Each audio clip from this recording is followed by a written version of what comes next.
Еден ден пред изборниот молк и 2 дена пред жителите на Газибава да одлучат ќе ја дадат ли довербата на кандидатот за градоначалник од СДСМ Борис Ѓорѓиевски или повторно општината ќе ја води актуелниот градоначалник и кандидат за нов мандат од ВМРО ДПМН Тони Трајковски. Телевизија 24 ги побара кандидатите од двете партии со цел да ги кажат своите ставови. Градинки, канализација, гасификација, дел од ветувањата на двајцата кандидати. Кандидатот од СДСМ ја отвори вратата од изборниот штаб, каде заедно со своите соработници ги подготвува последните чекори пред утрешниот молк. Ѓорѓиевски ветува гасификација, училиште во Хиподром и Стајковци и нова поликлиника.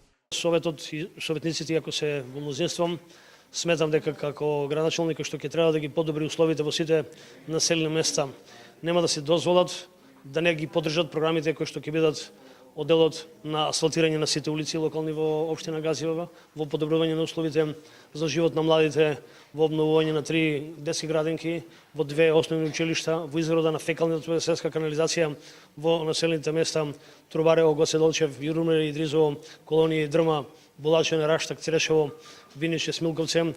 Кандидатот на ВМРО ДПМН не одговори на нашите повици да го представи својот тим и да зборува за своите ветувања пред граѓаните, а во текот на кампањата ветуваше изградба на 4 детски градинки, фекална канализација и реконструкција на повеќе улици.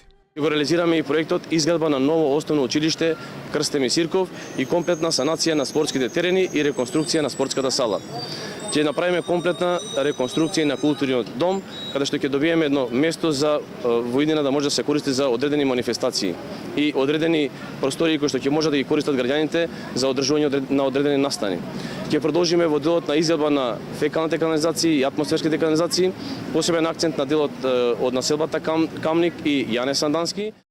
Во првиот круг на изборите Ѓорѓиевски беше во предност пред Трајковски од над 1000 гласови. Сепак, советот на општината станува во рацете на ВМРО ДПМН. СДСМ освои 12 советнички места, ВМРО ДПМН 14, а едно советничко место освои албанските партии.